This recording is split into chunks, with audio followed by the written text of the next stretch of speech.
कहते हैं जाने अनजाने में हमसे कुछ ऐसा हो जाता है जिसका खामियाजा हमें पूरी जिंदगी देना पड़ता है, लेकिन वो कहते हैं ना, जो किस्मत में लिखा होता है वह होकर ही रहता है, चाहे आप कितना भी सूचित रह लो। मेरा नाम सुनील है और यह कहानी मेरे छोटे भाई रोहित की है। जो उसके साथ हुआ और जो मैंने और मेरे परिवार ने देखा, ऐसा किसी के साथ भी ना हो। इससे अच्छा तो मौत आ जाए, लेकिन ऐसी दुर्गति किसी की ना हो।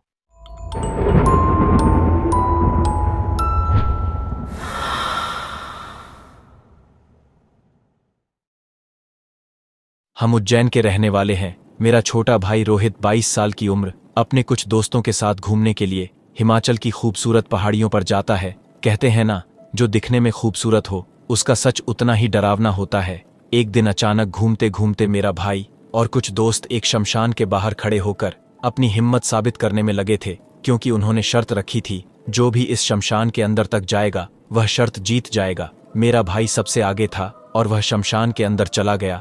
जैसे ही वह बाहर आया, अचानक से उसकी तबीयत खराब होने लगी, जिससे कि सभी दोस्त और मेरा भाई रोहित अपने होटल के रूम में वापस आ गए। उन्हें लगा शायद मौसम की वजह से तबीयत खराब हो गई होगी और वह अगले ही सुबह अपने अपने घर आ गए। घर आकर भी रोहित की तबीयत में कुछ खास फर्क नहीं था। उसका बुखार बहुत तेजी से बढ़ रहा था और वह कुछ अजीब अजीब सी हरकतें भी करता रहता था। अपने कमरे में ही रहता था और दिन पर दिन उसकी आंखों के नीचे काले गड्ढे हो गए थे। उसका शरीर सूख रहा था, मानो उसके शरीर में खून ही ना हो। हमने बहुत से डॉक्टरों को दिखाया, लेकिन जो भी डॉक्टर रिपोर्ट लिखकर देता वह सब नॉर्मल होती थी। यह देखकर तो हमें और भी चिंता होने लगी थी। एक दिन अचानक हमारे घर में काम करने वाली मौसी ने बताया कि मुझे तो रोहित के ऊपर किसी ऊपरी बाधा का साया लगता है। हम बहुत थक चुके थे और सोचा यह भी करके देख लेते हैं। हमने बहुत से ओझा पंडितों को दिखाया, लेकिन जब तक घर में पूजा चलती थी तब तक रोहित ठीक रहता था, नहीं तो फिर से वही के वही हालत। एक दिन मैं और मेरी माँ उज्जैन के शमशान घाट के अंदर भगवान भोले शंकर के मंदिर में दूध अभिषेक करने के बाद वापस आने लगे, तो हमें वहां पर एक नागा साधु और उसका एक शिष्य मेरे और मेरी माँ की तरफ देखकर मुस्कुराने लगा और चिलम भरते हुए मेरी माँ से बोला, तेरा लड़का बहुत बीमार है ना, ठीक नहीं हो रहा। यह बात सुनकर मैं और मेरी माँ अचंभित रह गए। हम दोनों उन नागा साधु के चरणों में गिर पड़े और रोहित की जान बचाने के लिए गिड़गिड़ाने लगे। नागा साधु ने बोला, चिंता मत करो शंभू, शंकर सब ठीक करेंगे। नागा साधु ने अचानक मेरा नाम लिया और मैं फिर से अचंभित हो उठा। ए सुनील, कल सुबह मेरे पास आना, फिर देखूंगा तेरे भाई को क्या हुआ है।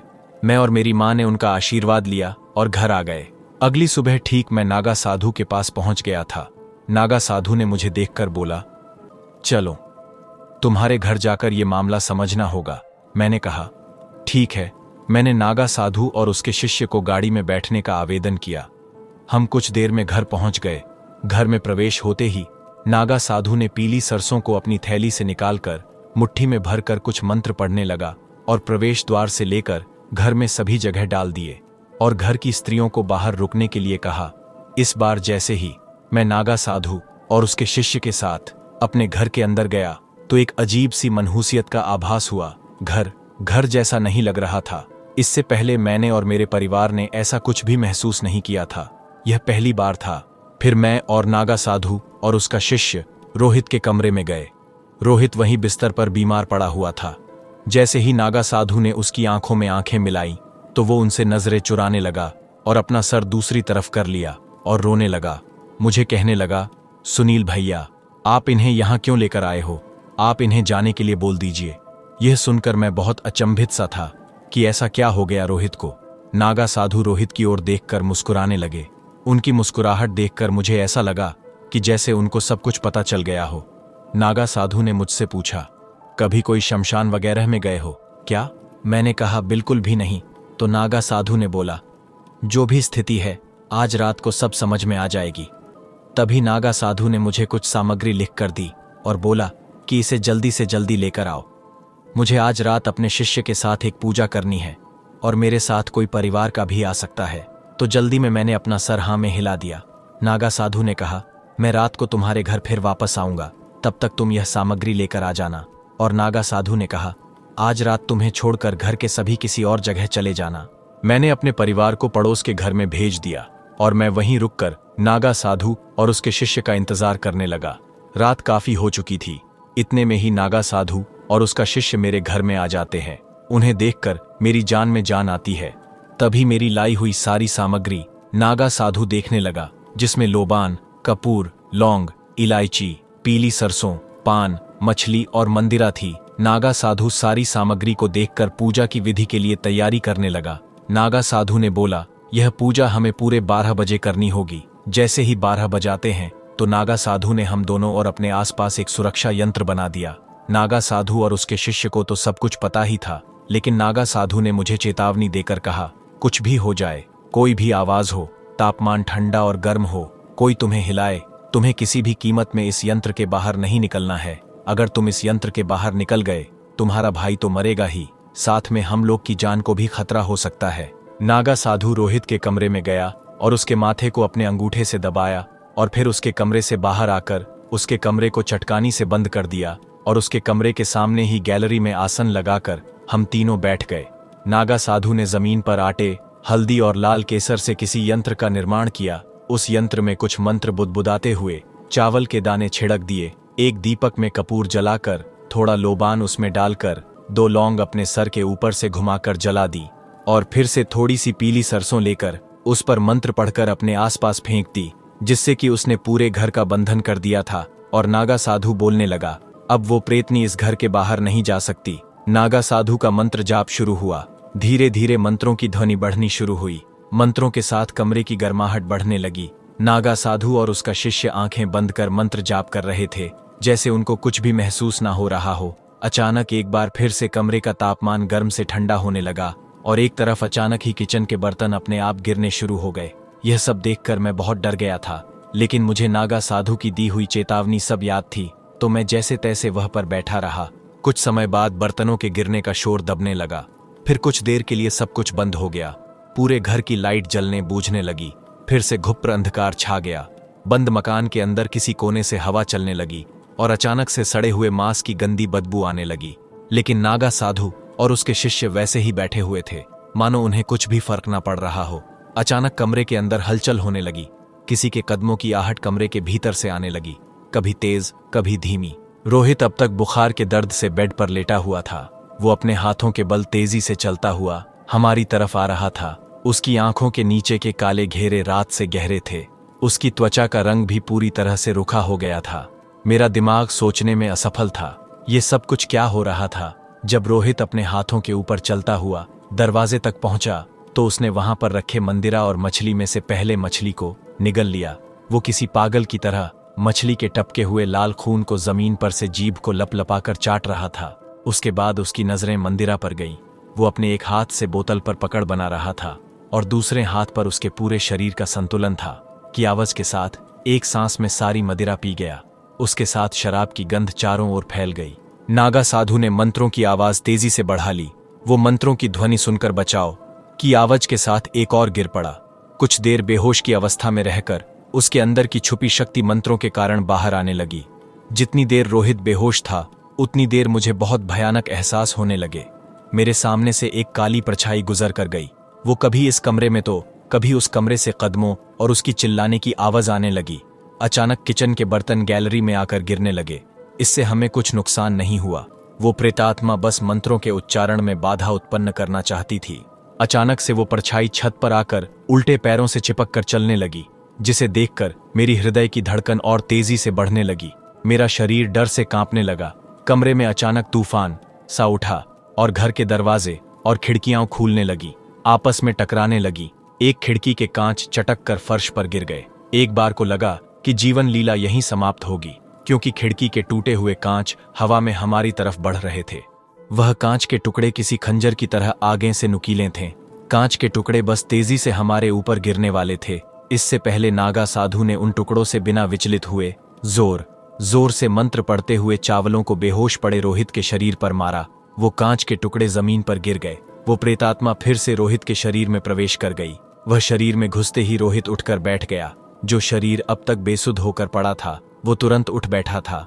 नागा साधु ने बिना देर किए उसके हाथों को खींचकर एक पतली लाल रंग की अभिमंत्रित डोरी से उसके हाथ के दोनों अंगूठे बांध लिए। धागे को अपने हाथ में पकड़ लिया। शुरुआत में धागे पर हल्का दबाव दिया, तुरंत रोहित जोर जोर से चीखने लगा, जाने दो, मुझे जाने दो, मैं इसे परेशान नहीं करूंगी। मैं उसकी आवाज, लहजा और बोलने के ढंग को देखकर हैरानी से उसको देख रहा था। नागा साधु चिल्लाया, तू मुझे भी ढोंगी समझ रही है? तेरे सभी ढोंग को अच्छी तरह से जानता हूं। ये बात तू मुझसे पहले कितनों से कह चुकी है। इसके बाद क्रोध में नागा साधु ने धागे को जोर से खींच रोहित लड़की की आवाज में रोने लगा, मुझे जाने दो, मैं फिर लौटकर नहीं आऊंगी। पर क्या ये सच था या इससे पहले भी वो ऐसे ढोंग को कर चुकी थी? रोहित लड़की की आवाज में रोने लगा, मुझे जाने दो, मैं फिर लौटकर नहीं आऊंगी। नागा साधु, तू कौन है? शमशानी शक्ति है, जल स्थल की है या वन देवी? रोहित ने कोमल पर भारी आवाज में कहा, मैं शमशान की प्रेतनी हूं। वातावरण में भय छाया हुआ था, हवा ठहर गई थी। अभी कुछ देर पहले जो ताकत हमें डरा रही थी, अब वो नागा साधु के पाश में बंधी हुई तिलमिला रही थी। नागा साधु, बता, इसके शरीर पर कब्जा क्यों किया? शमशान के नियमों को जानती है ना? प्रेतनी, हाँ जानती हूं, पर इसने इसी शरीर से शमशान के नियमों को तोड़ दिया, इसलिए इसका शरीर में नष्ट कर दूंगी। इसके शरीर को अपने लोक में लेकर जाऊंगी। नागा साधु, क्या किया इसने? प्रेतनी, इसने शमशान में अमावस्या के दिन प्रवेश करके उसे अपवित्र कर दिया, जिसके कारण मेरे स्वामी की यक्षिणी साधना भंग हो गई। नागा साधु, तू खुद आई या तुझे तेरे स्वामी ने इसके पीछे लगा है? मैं भी कोई कच्चा खिलाड़ी नहीं हूं जो तू मुझे बहला रही है। प्रेतनी, मेरे स्वामी को लाश चाहिए यक्षिणी सिद्धि के लिए। यह हष्टपुष्ट शरीर इसी काम आएगा।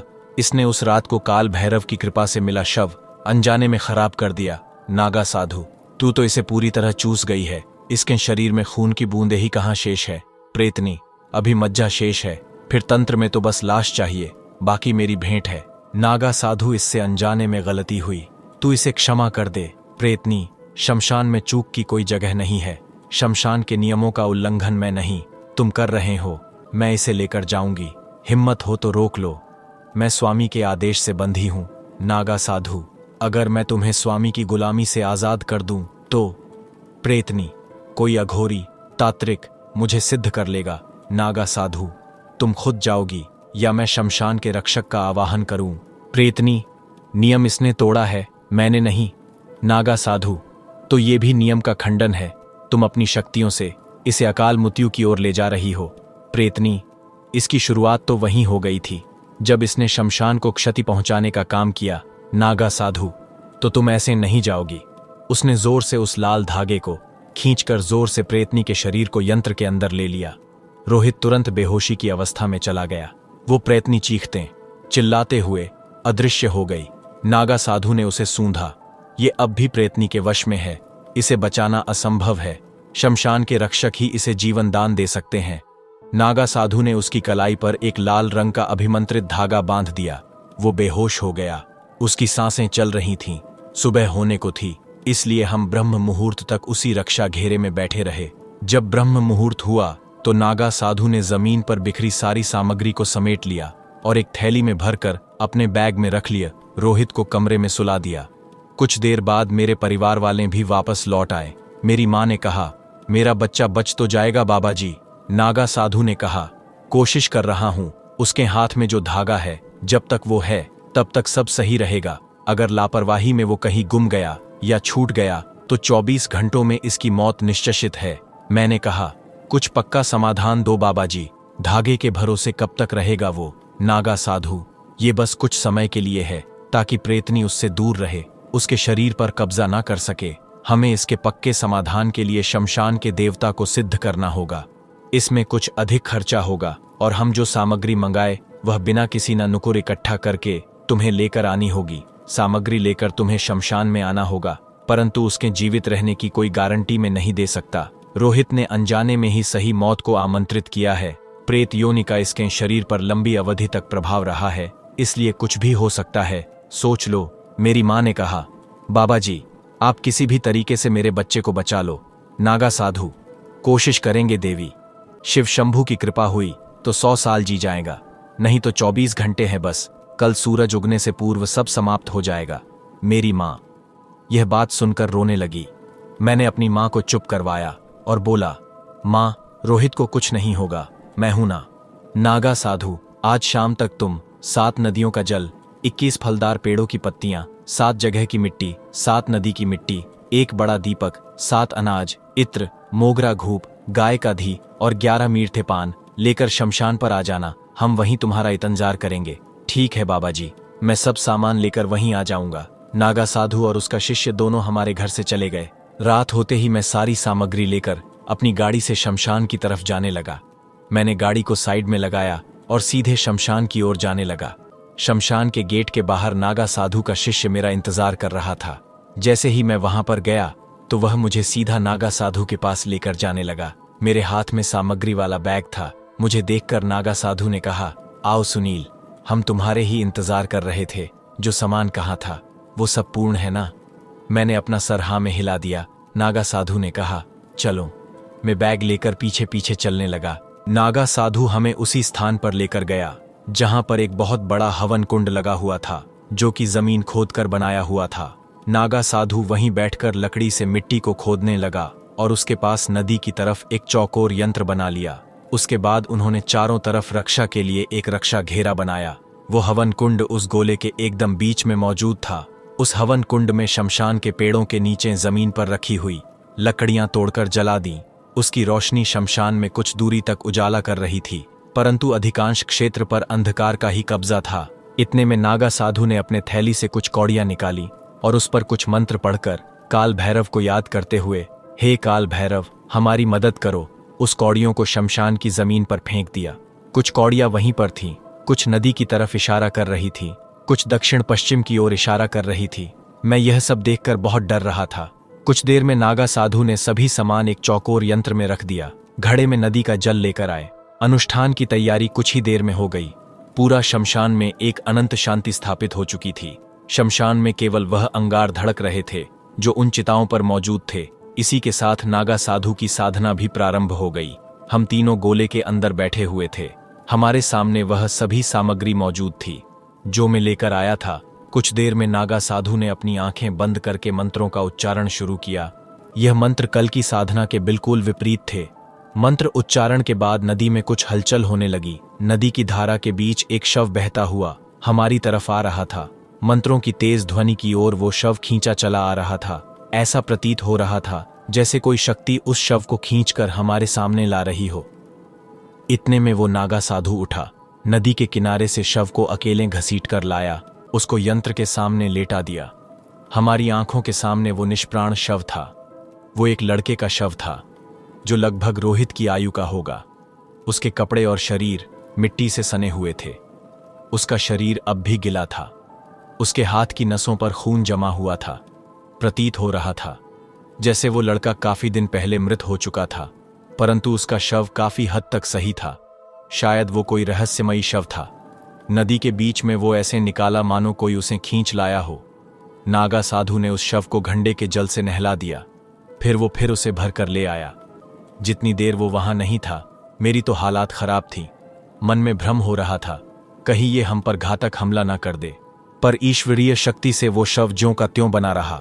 नागा साधु के आते ही जान में जान आई। मंत्र जाप का दूसरा दौर प्रारंभ हुआ। मेरे नेत्र खुले हुए थे।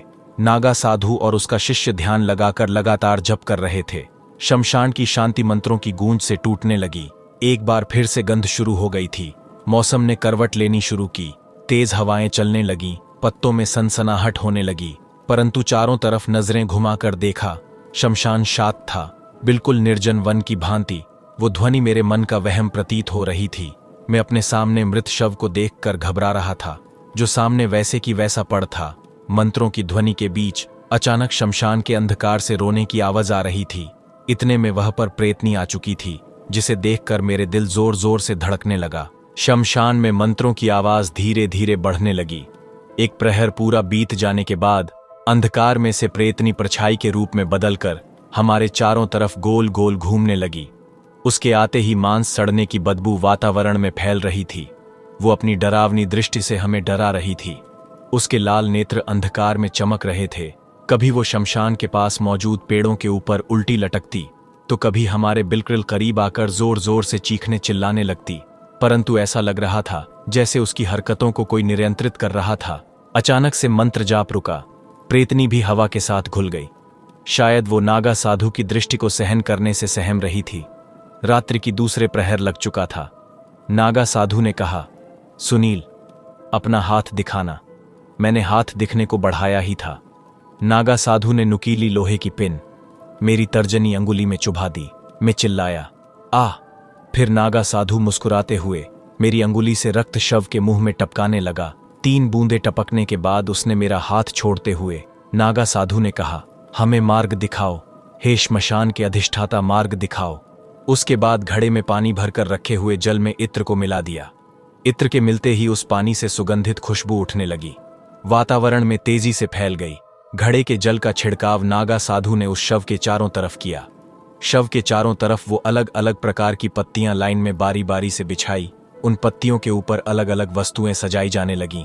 केवल भोग की वस्तुएं उसने शव के बिल्कुल सामने रखी दी थीं। नागा साधु ने सारी तैयारी कर ली। अलग अलग सामग्री, जैसे अलग अलग जगह की मिट्टी को भी उन पत्तियों पर गिरा दिया। 7 नदियों का जल अब भी संभाल कर रखा हुआ था। मंत्रों का तीसरा दौर प्रारंभ हुआ। इस बार के मंत्र वही थे, परंतु उच्चारण अलग तरह से अलग आवृत्ति में हो रहा था। नागा साधु मंत्रों की आवृत्ति पूर्ण होने पर आंखें खोलकर बीच बीच में उस शव पर चावल के दाने मार रहा था। प्रत्येक मंत्र की आवृत्ति के बाद वो इसी घटना को दोहरा रहा था। कुछ ही देर में फिर से परालैकिक घटनाएं चालू हो गईं। इस बार प्रेतात्मा पूरी तरह से अदृश्य थी। हमें बस केवल अंधकार से चीखने की आवाजें आ रही थीं। अचानक से शव के चारों तरफ मौजूद पत्तियां हवा में ऊपर उठने लगी। वह गोल गोल घूमने लगी। नागा साधु पर इसका कोई भी प्रभाव नहीं था। मेरी तो सांसें अटक गईं। वह शव हवा में उठने लगा। प्रेतनी इस प्रक्रिया को भंग करने की पूरी कोशिश कर रही थी, परंतु ऐसा प्रतीत हो रहा था जैसे कोई शक्ति उसे इस काम को करने से रोक रही थी। इसलिए वो शव को बस 2 फीट ऊपर तक ही उठा पाई। उसकी इस मेहनत पर भी नागा साधु ने अपने खून के छींटे मारकर स्थिर कर दिया। वो शव हवा में झूलता रहा, न ऊपर गया न नीचे। धीरे धीरे मौसम में परिवर्तन अचानक से बदल गया। सब सामान्य हो गया। खुशबू उठने लगी। वह सारी पत्तियां जमीन पर वैसे ही आकर में थम गई जैसे नागा साधु ने रखी हुई थी। मंत्र पूर्ण होने की तरफ था। नागा साधु ने अपने हाथ में चावल पकड़कर 3 बार फूंक मारी और जोर से शव पर फेंक दी। इस बार शव ने भी कुछ प्रतिक्रिया दी। उसके हाथ पैर हिलने लगे, नसें फूलने लगीं। हवा में स्थिर शव जमीन पर आ गया। फिर अचानक शव जाग उठा। अपने लाल लाल नेत्र खोलकर शमशान का मुआयना करने लगा। शव हमारे सम्मुख आकर बैठ गया।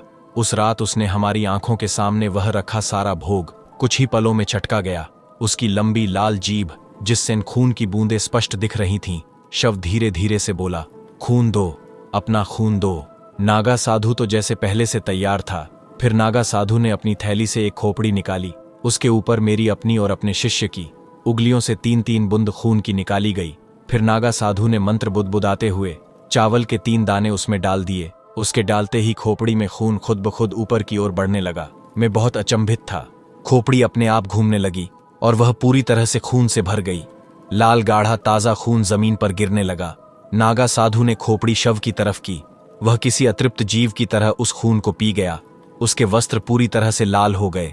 इसके बाद वह शव खड़ा हुआ और दौड़कर शमशान के अंधकार में गया और वह उन अंगारों के बीच से एक छोटी सी हड्डी को उठाकर लेकर आया और उस हड्डी को उसने नागा साधु की तरफ बढ़ाया और कहा, लो, ये तुम्हारे लिए है। तुम्हारा अनुष्ठान सफल हुआ। प्रेतनी को मैंने श्मशान के भीतर बांध दिया है। अब वो श्मशान के बाहर कभी नहीं जा सकेगी। रोहित पूरी तरह सही हो जाएगा।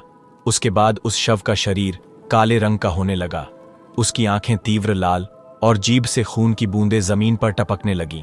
नागा साधु ने उसको दोनों हाथ जोड़कर प्रणाम किया और देखते ही देखते वह शव हमारी आंखों के सामने से ओझल हो गया।